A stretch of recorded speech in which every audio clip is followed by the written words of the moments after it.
Hello everyone. कल जो हमने टॉपिक पढ़ा था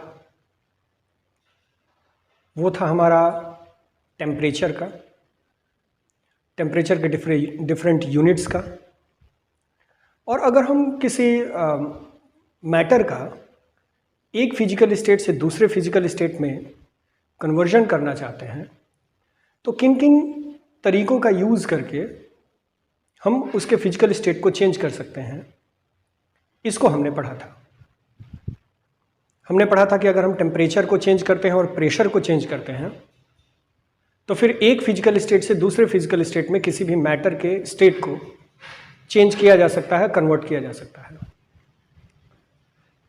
आज जो हमारा टॉपिक है वो टॉपिक है हमारा लेटेंट हीट। हम जानने की कोशिश करेंगे यहां कि लेटेंट हीट क्या होता है,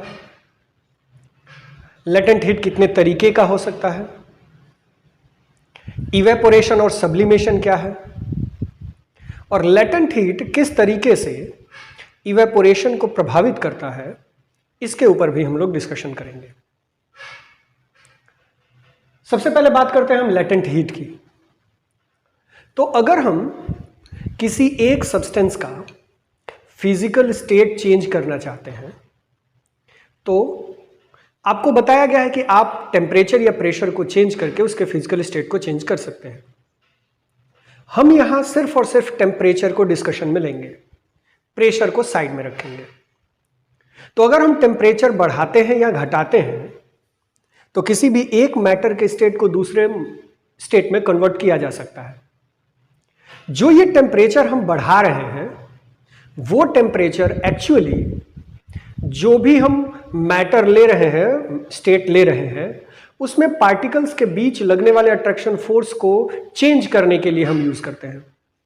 माने अगर सॉलिड है तो हम टेम्परेचर बढ़ा करके उसे लिक्विड में और फिर और ज्यादा टेम्परेचर बढ़ा के गैस में बदल सकते हैं।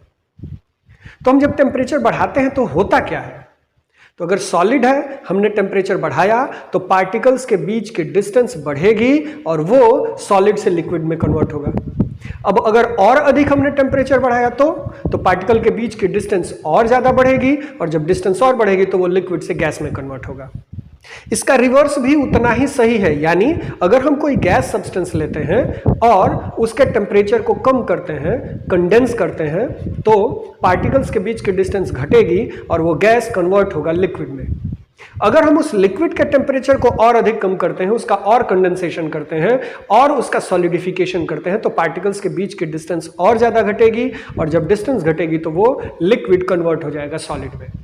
यानी सॉलिड से लिक्विड, लिक्विड से गैस कन्वर्ट करने के लिए टेम्परेचर इंक्रीज करना होगा, लेकिन गैस से लिक्विड और लिक्विड से सॉलिड अगर बदलना चाहते हैं तो टेम्परेचर को हमें कम करना होगा। तो इसमें लेटेंट हीट कहां आ गई? तो लेटेंट हीट का मतलब होता है कि एक फिजिकल स्टेट को दूसरे फिजिकल स्टेट में कन्वर्ट करने के लिए दी जाने वाली हीट, एनर्जी, टेम्परेचर, जो टेम्परेचर चेंज ना करे लेकिन फिजिकल स्टेट चेंज कर दे, तो उस हीट को हम लेटेंट हीट कहेंगे। फिर से, हम किसी एक सब्सटेंस को दूसरे फिजिकल स्टेट में कन्वर्ट करना चाहते हैं। सॉलिड को मान लीजिए लिक्विड में बदलना चाहते हैं, तो हम लिक्विड में बदल भी दें लेकिन उसके टेम्परेचर में कोई चेंजिंग भी ना आए, तो इस दौरान जो हमने हीट सप्लाई की वो हीट हमारी लेटेंट हीट कहलाएगी। यानी एक फिजिकल स्टेट को दूसरे फिजिकल स्टेट में कन्वर्ट करने के लिए दी जाने वाली हीट लेटेंट हीट है। लेटेंट हीट कभी भी उस सब्सटेंस के टेम्परेचर को चेंज नहीं करेगा, टेम्परेचर को बढ़ाएगा नहीं।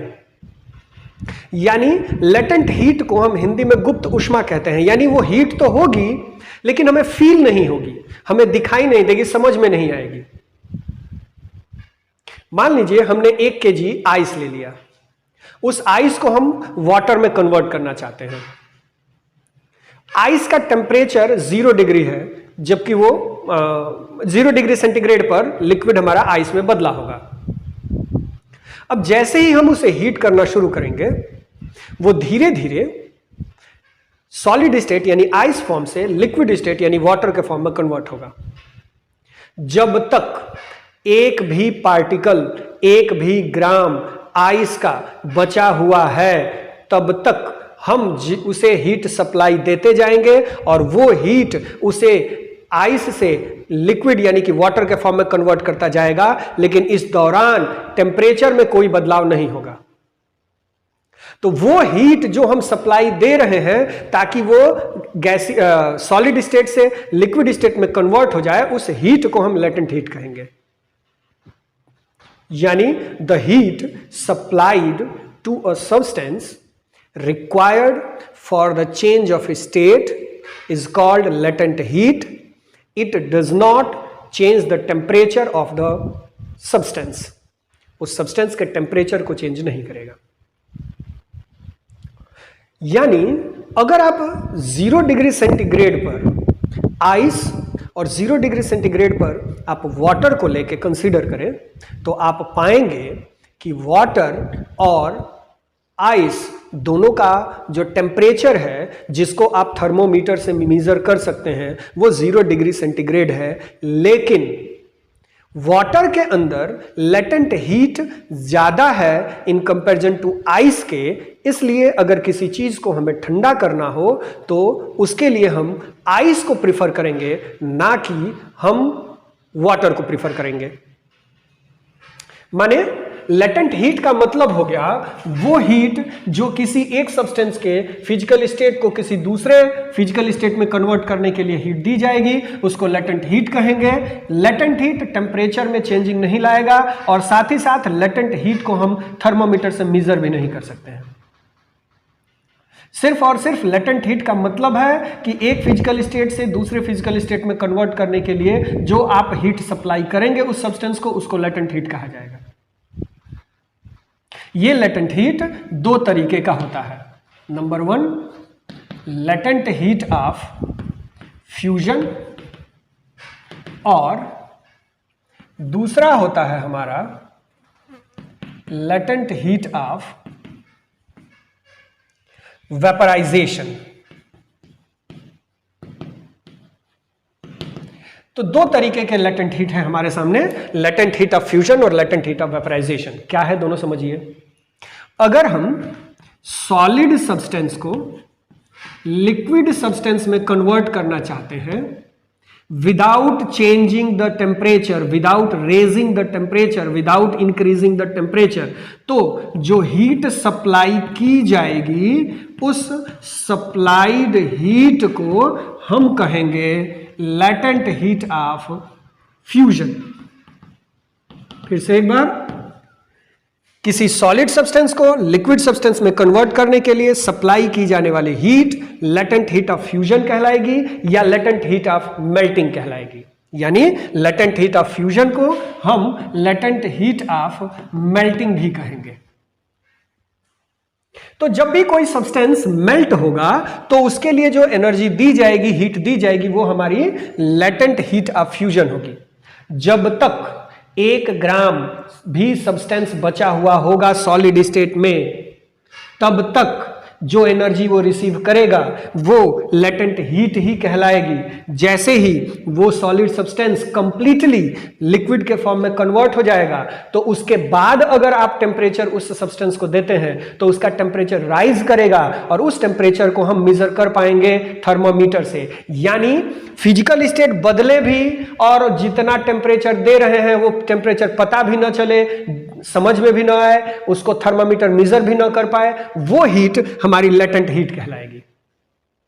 मैंने थर्मामीटर का इस्तेमाल करके हम उस टेम्परेचर को मेजर भी नहीं कर पाएंगे, लेकिन हम उसे लगातार हीट सप्लाई भी कर रहे हैं।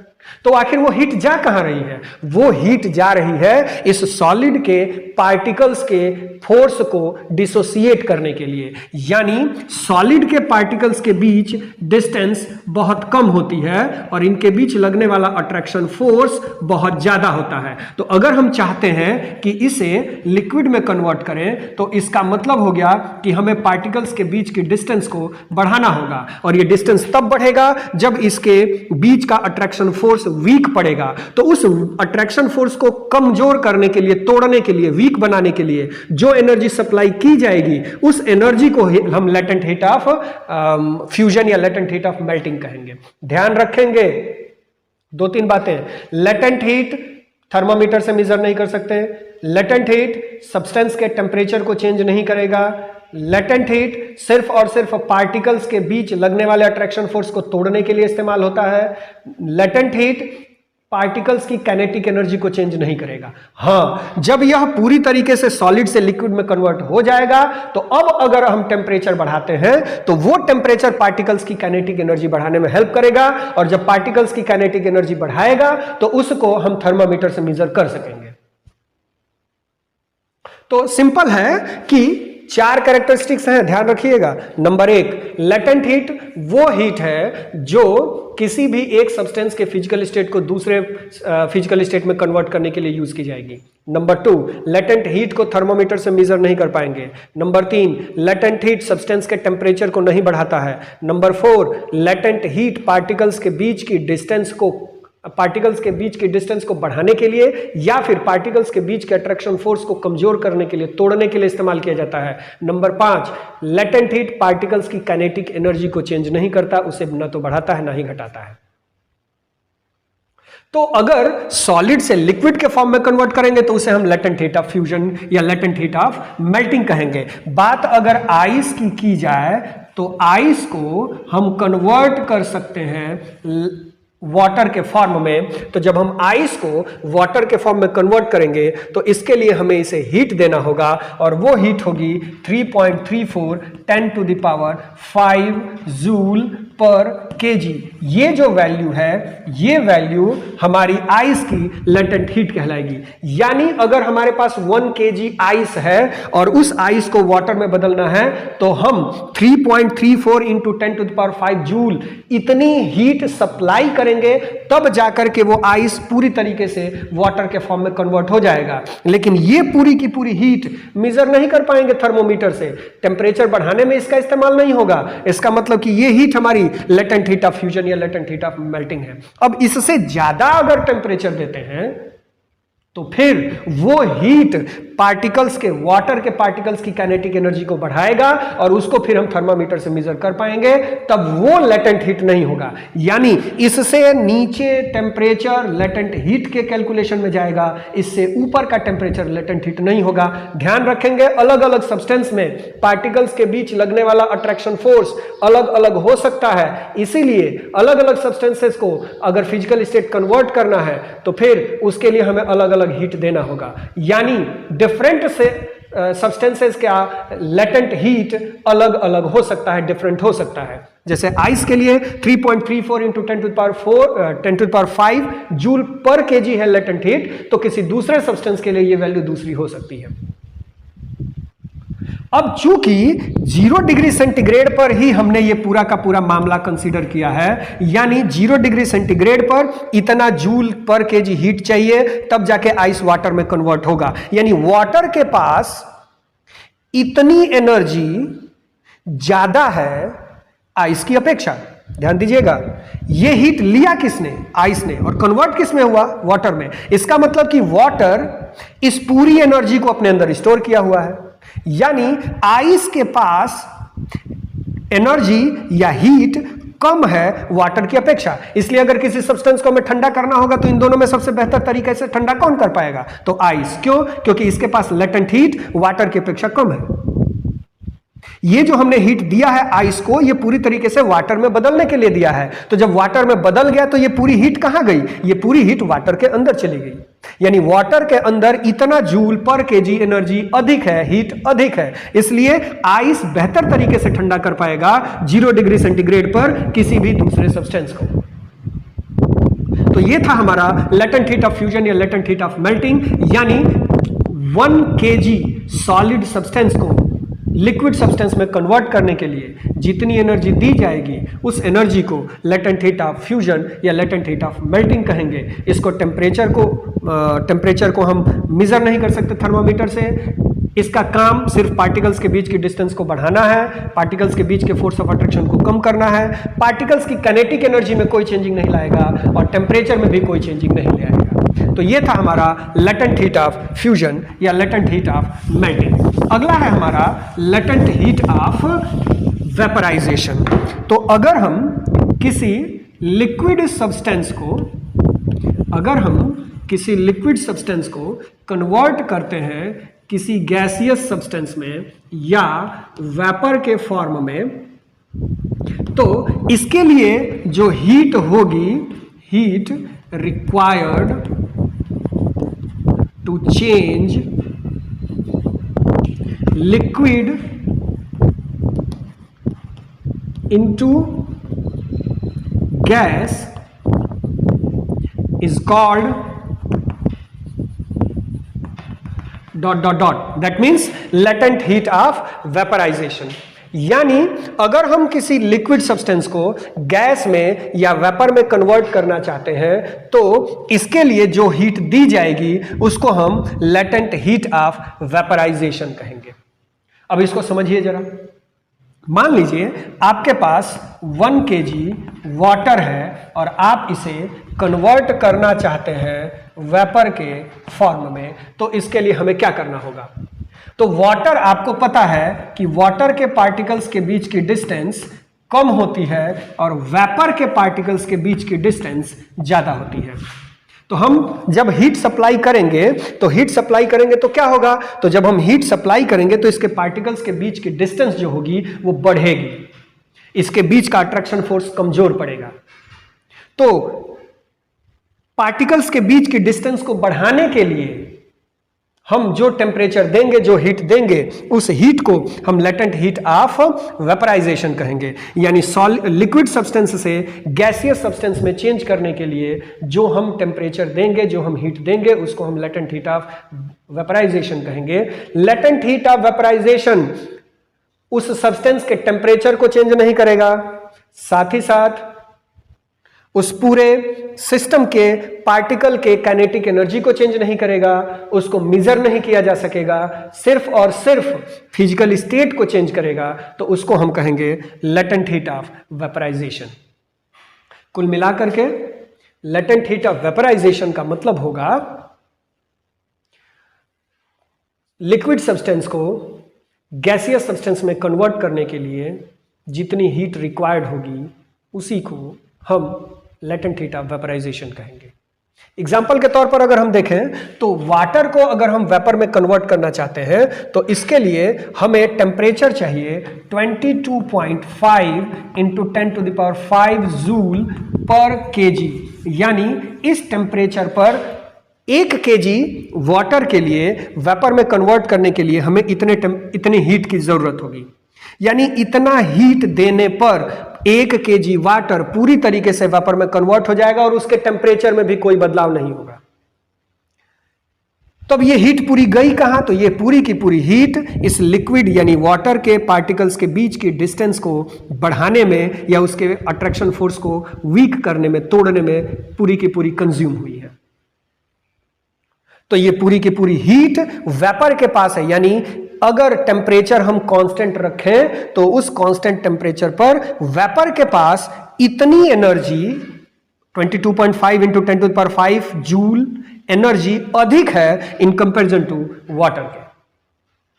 कुल मिलाकर के अगर हम किसी सब्सटेंस के फिजिकल स्टेट को दूसरे फिजिकल स्टेट में कन्वर्ट करना चाहते हैं बिना टेम्परेचर को बढ़ाए हुए, तो जितनी हीट देंगे वो हमारी लेटेंट हीट होगी। अगर सॉलिड को लिक्विड में कन्वर्ट करेंगे तो लेटेंट हीट ऑफ फ्यूजन या लेटेंट हीट ऑफ मेल्टिंग कहेंगे, लेकिन अगर किसी लिक्विड को गैस में कन्वर्ट करेंगे तो लेटेंट हीट ऑफ वेपराइजेशन कहेंगे। यह था हमारा लेटेंट हीट। अगला जो हमारा टॉपिक है इस लेटेंट हीट से ही रिलेटेड होगा और इसके इफेक्ट्स के बारे में हम जानने की कोशिश करेंगे। उससे पहले हम एक छोटा सा टर्म जानते हैं। टॉपिक है हमारा सब्लिमेशन। जनरली हमने पढ़ा है कि अगर हम किसी सब्सटेंस, सॉलिड सब्सटेंस को हीट करते हैं तो पार्टिकल्स के बीच की डिस्टेंस बढ़ती है, वो लिक्विड में कन्वर्ट होता है, और अगर हम फिर उसे हीट करते हैं तो वो गैसियस सब्सटेंस में कन्वर्ट होता है। ठीक उल्टा अगर हम कूल करते हैं तो गैस लिक्विड में और लिक्विड सॉलिड में कन्वर्ट हो सकता है। लेकिन क्या हो अगर कोई ऐसा सब्सटेंस हो जो डायरेक्टली सॉलिड से गैस में बदल जाए या गैस से डायरेक्टली सॉलिड में बदल जाए, तब तो ऐसे प्रोसेस को जिसमें सॉलिड डायरेक्टली गैस में या गैस सीधे सॉलिड में बदल जाए हम कहेंगे सब्लिमेशन। यानी सब्लिमेशन का मतलब होगा the process of conversion of solid into directly gas और gas into directly solid is called sublimation. दोनों ही प्रक्रियाएं सब्लिमेशन है। अब वो सॉलिड सब्सटेंस जो गैस में कन्वर्ट हो रहा है उसको हम कहेंगे सब्लाइम, और कंडेंस होने के बाद गैसियस सब्सटेंस से जो सॉलिड बनेगा उसको कहेंगे सब्लिमेट। यानी दो सब्सटेंसेस हैं, सब्लाइम और सब्लिमेट। सब्लाइम यानी ये सॉलिड जो डायरेक्टली गैस में कन्वर्ट हो रहा है, और गैस से कंडेंस होकर के जो सॉलिड बनेगा वो सब्लिमेट कहलाएगा। कुल मिला के अगर हम किसी सब्सटेंस को लिक्विड वाले स्टेट तक पहुंचने से पहले ही उसे गैसियस स्टेट में कन्वर्ट कर देते हैं तो फिर वो हमारा सब्लिमेशन कहलाएगा। एग्जांपल लीजिए, आपने देखा होगा जब पूजा की जाती है तो कपूर जलाया जाता है, उससे आरती लेते हैं। तो क्या कभी कपूर को आपने लिक्विड स्टेट में कन्वर्ट होते हुए देखा है? नहीं। क्यों? क्योंकि वहाँ सब्लिमेशन होता है। कपूर सॉलिड होता है, जैसे ही हम उसे गर्म करते हैं वो डायरेक्टली वेपर के फॉर्म में कन्वर्ट हो जाता है, गैसियस स्टेट में बदल जाता है। क्या है? सब्लिमेशन है। तो कपूर की ही तरह और भी बहुत सारे सब्सटेंसेस हैं जो कि डायरेक्टली सॉलिड से गैसियस स्टेट में बदल सकते हैं, जैसे कि आयोडीन, जैसे कि अमोनियम क्लोराइड, जैसे कि एंथ्रासीन, जैसे कि नफ्थलीन।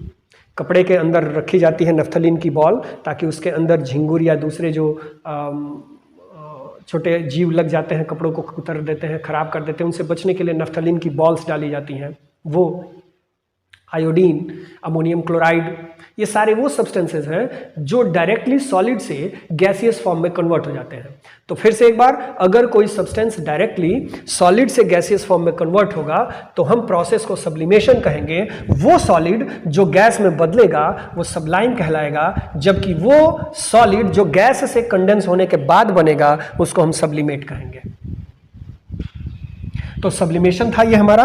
एक और छोटा सा टर्म है, उसको जानेंगे और फिर हम लेटेंट हीट के इफेक्ट को स्टडी करेंगे। अगला हमारा टर्म है इवेपोरेशन।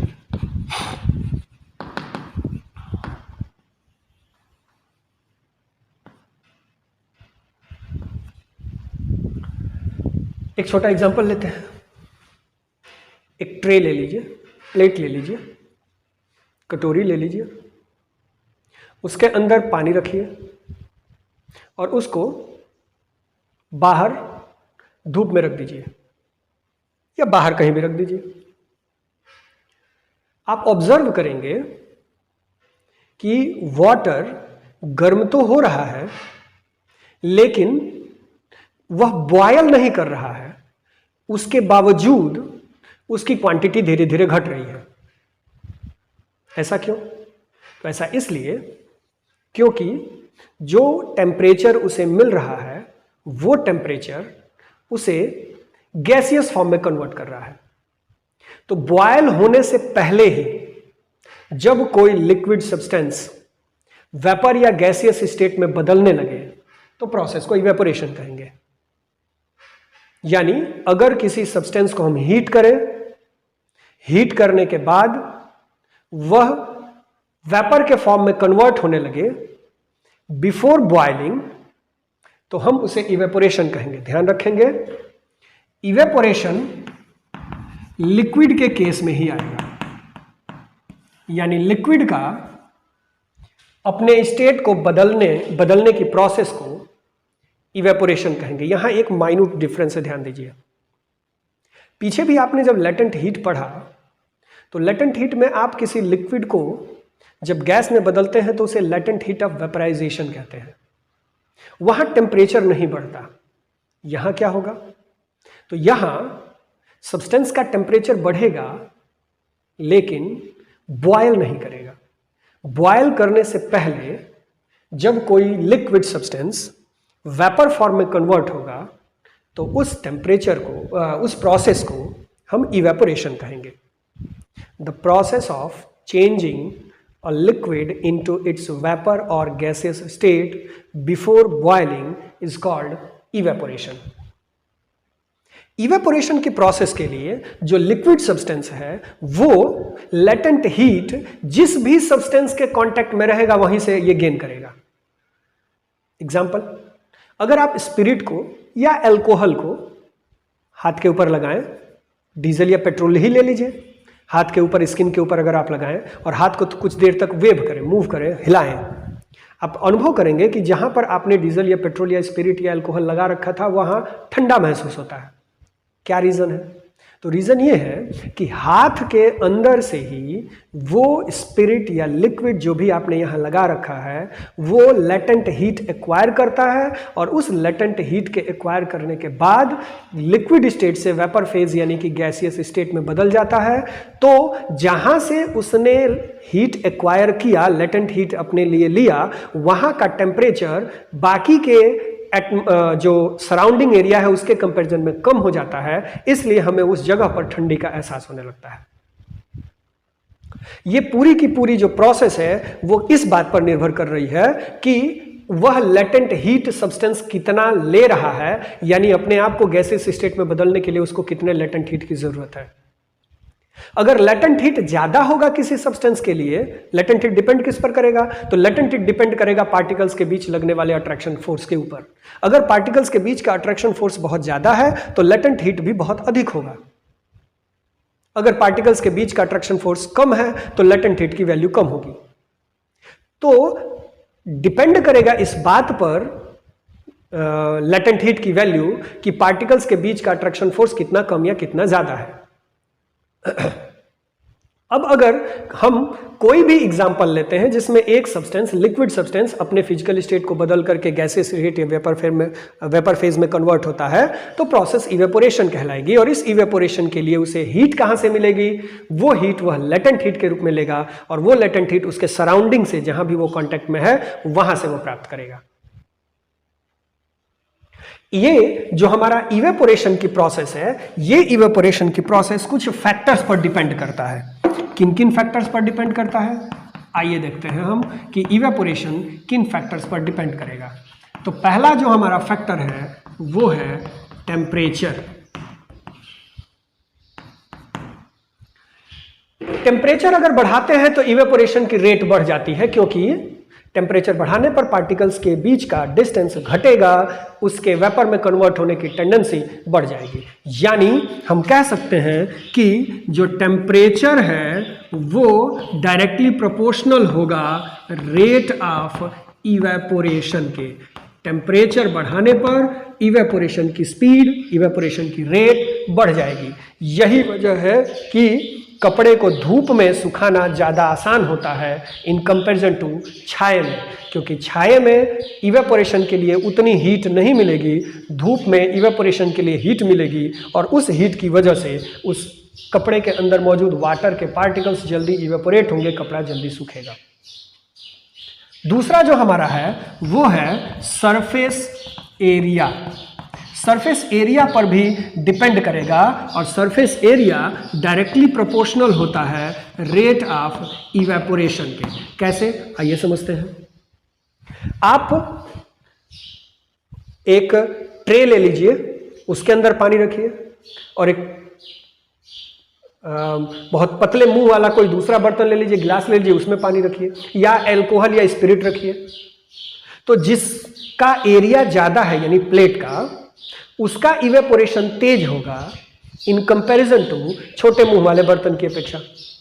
दूसरे तरीके से समझिए, कपड़े पर ही एग्जांपल पर ले लीजिए. अगर कपड़े को गीला करने के बाद सुखाना चाहते हैं आप, तो उसे आप फैला करके रखते हैं ताकि उसका सरफेस एरिया बढ़ जाए. सरफेस एरिया बढ़ेगा, इवेपोरेशन बढ़ेगा, कपड़ा जल्दी सूखेगा. लेकिन अगर कपड़े को लपेट करके वैसे ही गीला रख दिया जाए तो सूखने में समय लगेगा, क्योंकि सरफेस एरिया उसका कम है. सरफेस एरिया घटेगा, इवेपोरेशन की रेट घटेगी. सरफेस एरिया बढ़ाएंगे, इवेपोरेशन की रेट बढ़ जाएगी.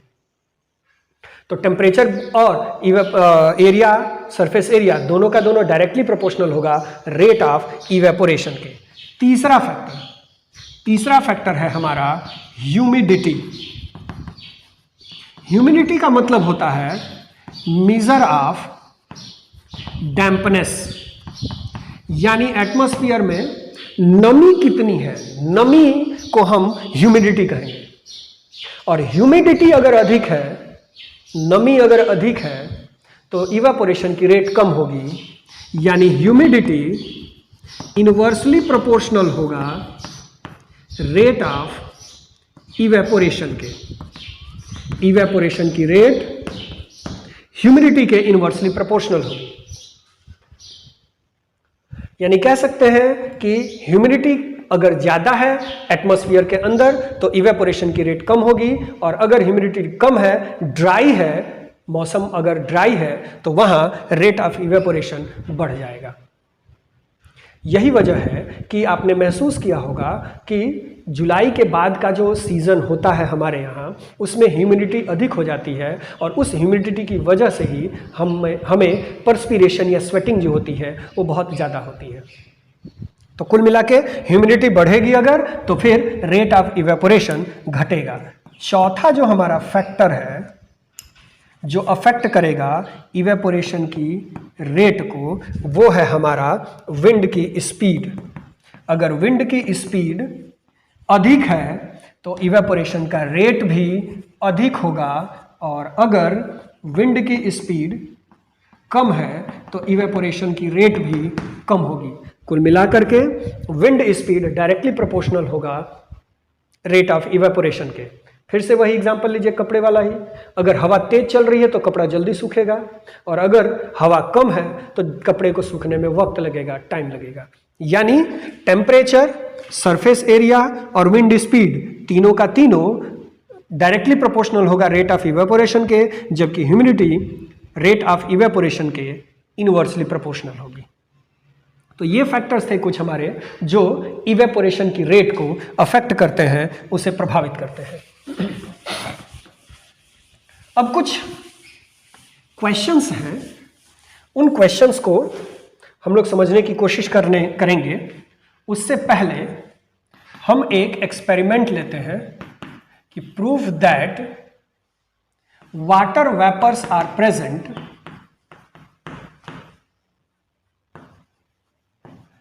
इन एयर। एयर के अंदर वाटर वेपर्स प्रेजेंट होते हैं, इसे प्रूफ करना है, वेरीफाई करना है। सिंपल सा एक्सपेरिमेंट है हमारा। एक ग्लास लेंगे, इस ग्लास के अंदर या बीकर के अंदर, चलिए हम ग्लास ले लेते हैं,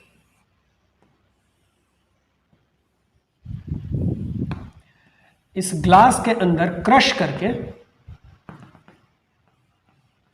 रख दीजिए हम आप आइस के छोटे छोटे टुकड़ों को। ये हमारा आइस के छोटा छोटा टुकड़ा हो गया।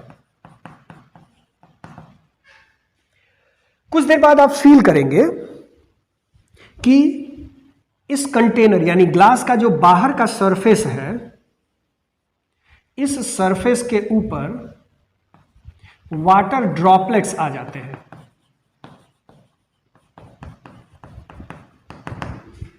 ये वाटर ड्रॉपलेट्स आए कहां से?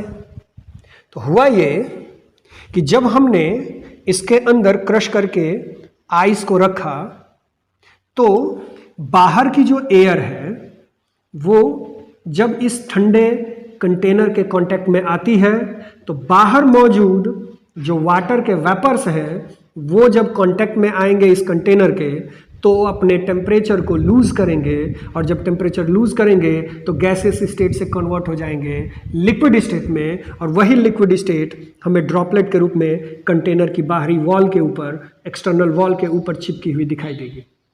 यानी इस एक्सपेरिमेंट के द्वारा ये वेरीफाई हम कर सकते हैं कि एयर के अंदर वाटर ड्रॉपलेट्स मौजूद रहते हैं। घर पे भी आप कर सकते हैं। बर्फ लीजिए, किसी भी बर्तन के अंदर रख दीजिए, बर्तन के अंदर रखेंगे तो बाहर से वह बर्तन गीला हो जाता है, पानी के बूंदे उस पर दिखाई देने लगती हैं, वाटर ड्रॉपलेट्स आ जाते हैं। ये वाटर ड्रॉपलेट्स एक्चुअली एयर में मौजूद जो वाटर वेपर है उनके कंडेंस होने की वजह से बनता है, और ये वाटर वेपर्स कंडेंस होने के बाद बने हैं, जो ये इंडिकेट करता है कि एयर के अंदर भी वाटर ड्रॉपलेट्स मौजूद होते हैं।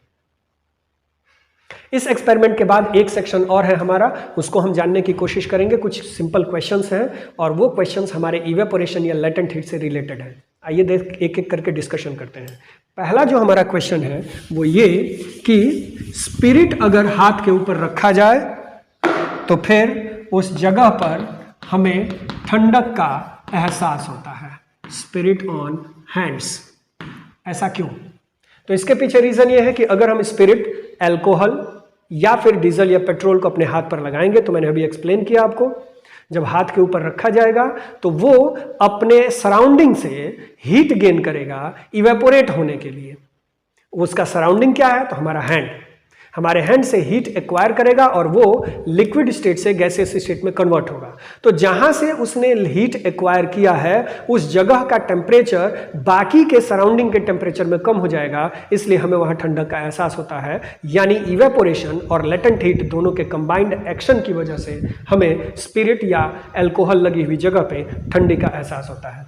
नंबर 2, अर्दन पॉट्स यानी मटका। क्वेश्चन है हमारा कि मटके के अंदर अगर पानी रखा जाए तो वो ज़्यादा ठंडा होता है इन कंपेरिजन टू किसी दूसरे मेटल के बर्तन के अंदर रखने के। रीज़न क्या है? आइए देखते हैं।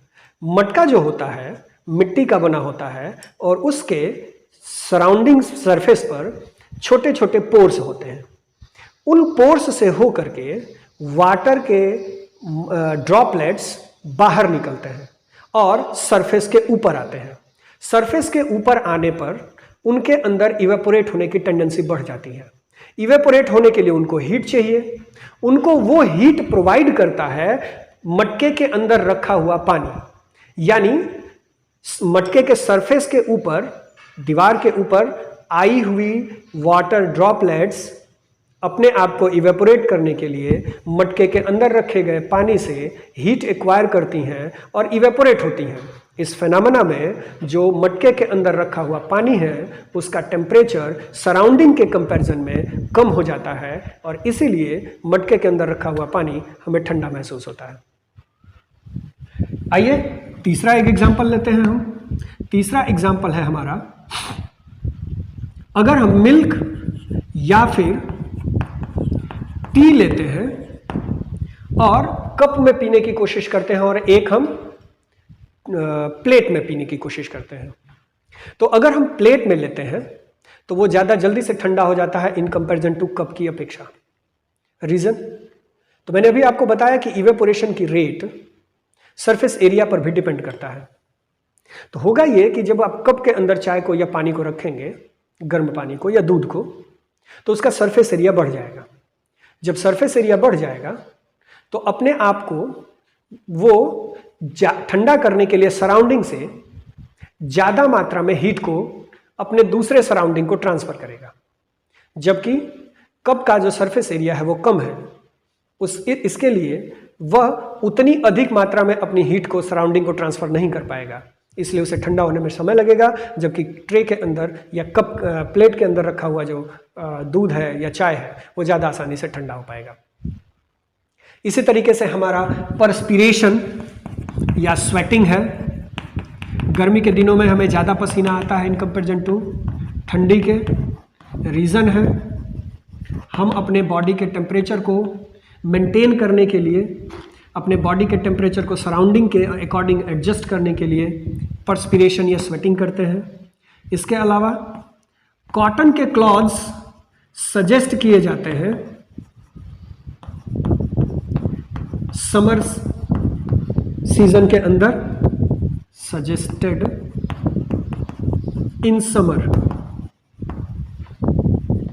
यहां भी यही कॉन्सेप्ट वर्क करता है। इसके अलावा आपने देखा होगा, महसूस किया होगा कि जितना ज़्यादा ड्राई सीजन होगा, ठीक, हमारा जो डेजर्ट कूलर है वह उतनी ही ठंडी हवा देता है।